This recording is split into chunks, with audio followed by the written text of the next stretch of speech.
Caríssimos irmãos, graças a Deus, mais uma vez, findando este dia, já quase anoitecendo, nós estamos aqui reunidos e eu os convido, prezados amigos e irmãos, para juntos compormos essa reunião de amor, onde nós doamos o melhor que temos no nosso interior, para podermos realizar o culto do Evangelho no lar, abrindo o Evangelho de Jesus, buscando os seus conselhos, os seus ensinamentos amorosos, colocando-os na nossa vida diária.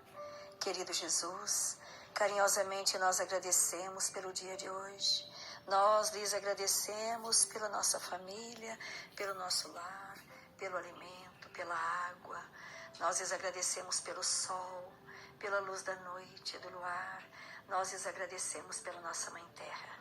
Senhor Jesus, espíritos amigos, benfeitores da espiritualidade, nós também pedimos a vossa presença junto a nós neste momento, para que possamos estar juntos. Muito obrigada, Senhor, que assim seja. Nós vamos ver um trecho de O Evangelho segundo o Espiritismo, no capítulo 7, versículos 1 e 2. Então, esse capítulo 7, nós vamos ver bem-aventurados os pobres de espírito. O que é preciso entender por pobres de espírito? No item 1, bem-aventurados os pobres de espírito, porque deles é o reino dos céus. São Mateus, capítulo 5, versículo 3. Item 2. A incredulidade se divertiu com essa máxima. Bem-aventurados os pobres de espírito, como com outras coisas, sem a compreender. Por pobres de espírito, Jesus não entende os homens desprovidos de inteligência, mas os humildes. Ele disse que o reino dos céus é deles e não dos orgulhosos. Os homens de ciência e de espírito, segundo o mundo, têm geralmente tão alta consideração de si mesmos e de sua superioridade, que olham as coisas divinas como indignas de sua atenção. Seus olhares concentrados sobre sua pessoa não podem se elevar até Deus. Essa tendência a se crer acima de tudo não os leva, senão, muito frequentemente, a negar o que, estando-lhes acima, poderia rebaixá-los, e a negar mesmo a divindade. Ou, se consentem em admiti-la, contestam-lhe um dos seus mais belos atributos, sua ação providencial sobre as coisas deste mundo, persuadidos de que só eles bastam para bem governá-lo, tomando sua inteligência por medida da inteligência universal e se julgando aptos a tudo compreender, não podem crer na possibilidade daquilo que não compreendem. Quando pronunciaram seu julgamento, têm-no por inapelável. Se recusam a admitir o mundo invisível e um poder extra-humano, não é, entretanto, porque isso esteja acima de sua capacidade, mas não podem se colocar e que os faria descer de seu pedestal. Por isso, eles não têm senão sorrisos de desdém por tudo o que não é do mundo visível e tangível. Eles se atribuem muito de espírito e de ciência para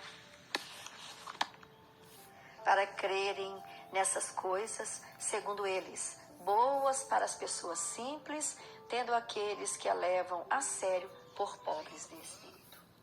Entretanto, o que quer que digam, lhes será preciso entrar com os outros nesse mundo invisível que ridicularizam, quando seus olhos serão abertos e reconhecerão o seu erro.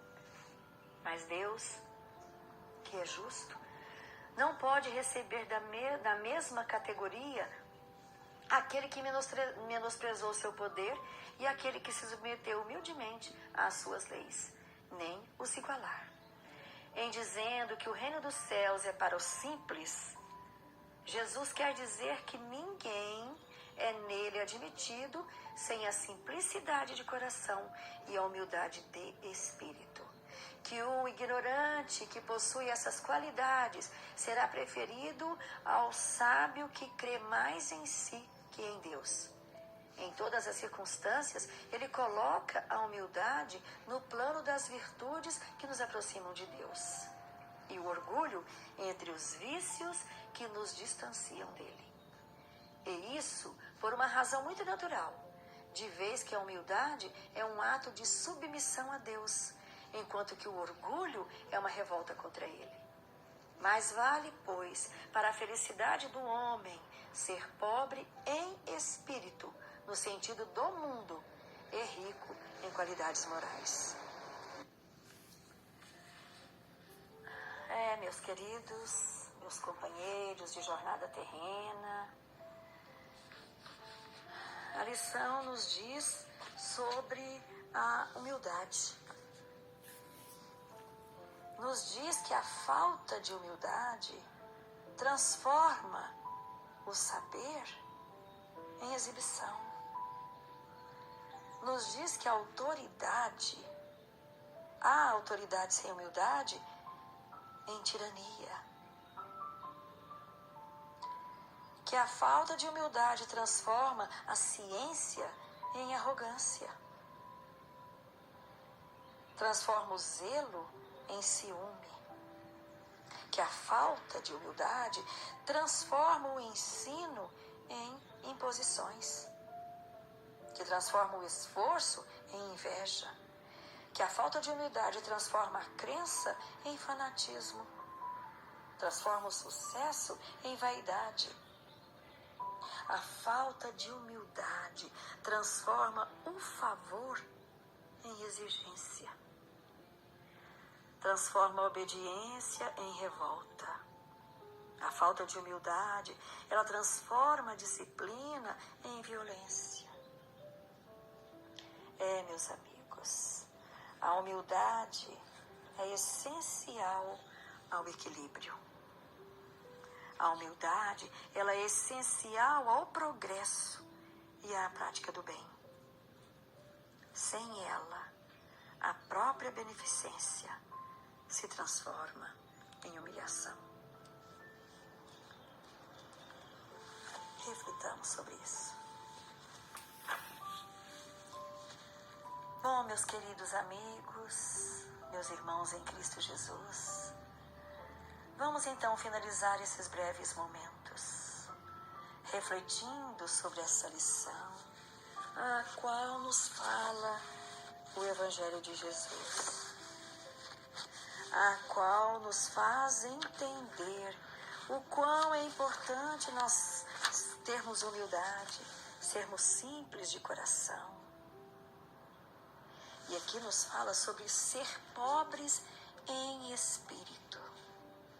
Que por mais que nós entendamos, por mais que sejamos sábios, por mais que tenhamos intelectualidade, que possamos ser humildes e entendermos que quanto mais se vê, mais se aprende. Que tenhamos a humildade de nos prostrarmos junto a Deus, à sua criação. Jesus amado, nós lhes agradecemos por este dia de hoje, por esse momento de prece.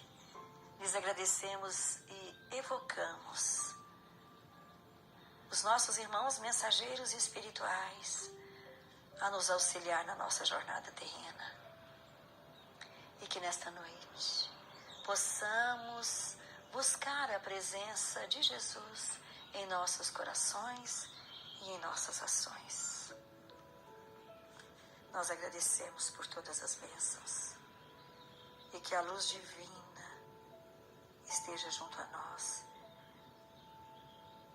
esteja nos iluminando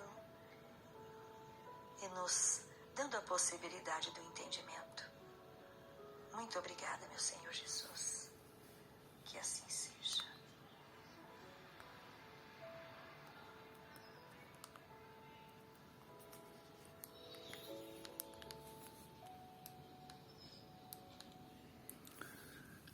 Culto no Lar com